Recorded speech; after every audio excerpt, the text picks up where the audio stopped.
Hi guys, so we're looking at the theory of reconstructive memory today, which is from the memory topic on paper 2. So first things first, let's have a look at a little background information when it comes to reconstructive memory. So, unlike the multi-store model, it moves away from the structure of memory and how memories are created, and looks more at factors that can affect memory and accuracy of said memories. The key to this theory is that we don't remember events exactly how they are, but our memories don't work like a video camera. And in fact, sometimes we reconstruct our memory, and this will be our little version of what we see or hear. Now, one big thing that's really important for the reconstructive theory of memory is the idea of schemas. Now, we've looked at schemas before when we did developmental, so a similar idea in terms of they are mental structures which group together and categorise information that is linked.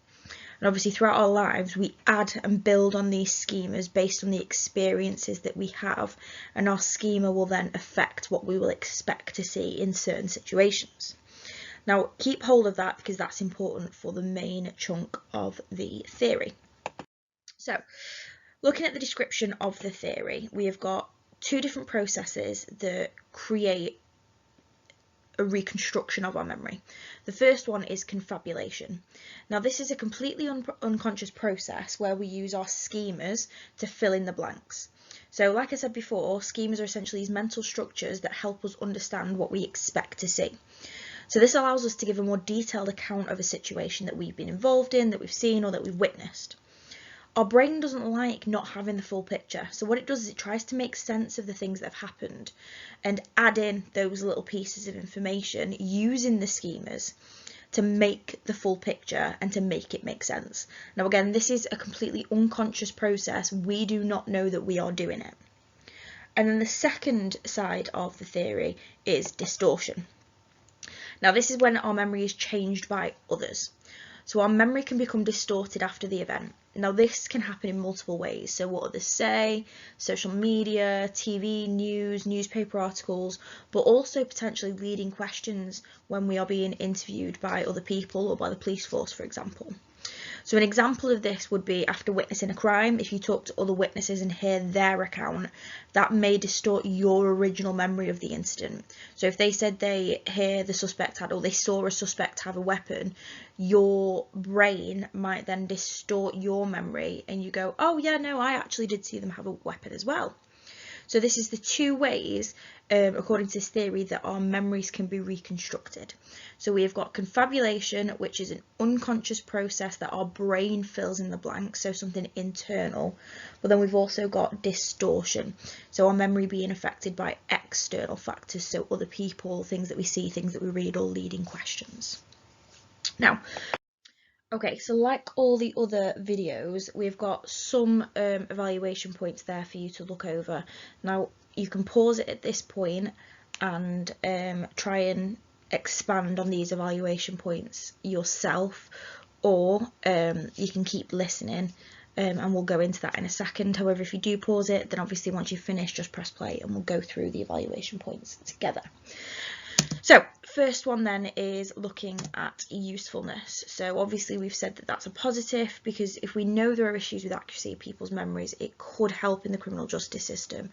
So for example, we know that the police force has changed interviewing techniques so that they don't ask leading questions, and we also now know that judicial systems don't rely on those eyewitness testimonies, because unfortunately we know that there is a possibility that some people's memories can be distorted.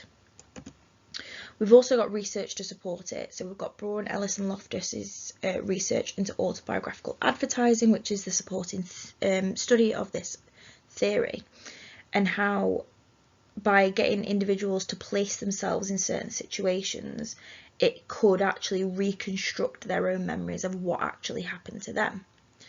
And then last but not least, we've got questioning the validity. Now, what we actually remember cannot be measured in a falsifiable way fully. Yes, we can do lab experiments, questionnaires, put people in, you know, artificial environments to see if we can manipulate, and it's proven that we can manipulate in certain instances. However, we cannot confidently say that the reconstructive theory of memory is completely valid, because we can't see memories changing, we can't see memories being reconstructed. We are just going off what people tell us, and that's the unfortunate side of it, is that unfortunately memories are not a falsifiable piece of information, and we are relying on the person to tell us what they remember. Okay, and then last but by no means least, we've got the exam style questions. So we've got a psychologist investigated the reconstructive memory. He gave a group of participants some text to read and then asked them to recall what they could remember. He then calculated the number of errors shaped by experiences and expectations. So below we've got a table showing the number of errors made by 10 participants. So we've got errors shaped by prior experiences at 12, errors shaped by expectations at 30. Now underneath it says using the source. Now I've said it 1,000 times and I'll say it again. If it says using the source, we need to make sure that we are pulling the information directly from the source, from the information that they give us. So first question is, suggest one way in which memories can be reconstructed other than by prior experience or expectation. Now it's simply just asking for one here, and this is essentially just saying what are the two ways, or what is one of the two ways that memories can be reconstructed based on this theory. So you've got confabulation or distortion. Lovely 1 marker there. Now, second part of the question says, calculate the fraction of errors shaped by prior experiences to errors shaped by expectations, simplified to its lowest form. Show your workings. Now, this is worth 3 marks. We know we are not going to get a full 3 marks for simply just writing the answer down.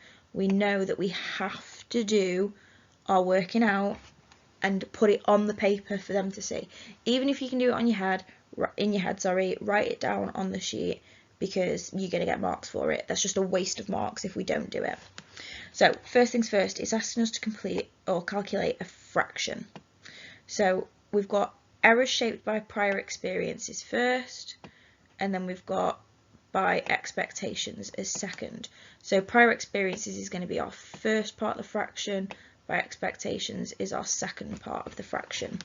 And then the last thing we need to do is simplify it down to its lowest form. So essentially getting 1 mark for the correct answer, 1 mark for the original starting fraction, 1 mark for finding the common form and getting it down to its lowest. So you've got 6 is the common factor. It both goes into 12 and 30. So you've got 12 over 6 gives us 2, 30 over 6 divided by 6 gives us 5. So our answer in its lowest form is 2 over 5. Now, you don't have to do it in this way, but you would get the 3 marks for that. However, if you wanted to start with this section first, and that it's 12 over 30 as the fraction, that's absolutely fine. You'd still get 1 mark for that. The 2 over 5 is where you'd get the 3rd mark. So the 2nd mark needs to come from how we go from this number or this fraction to this fraction, and it's quite simply just dividing it by 6. However, if you wanted to halve it and halve it again until you get to the 2 over 5, for example, and then, you know, that's absolutely fine. However you work it out is fine. You just need to make sure that you get the workings out written down.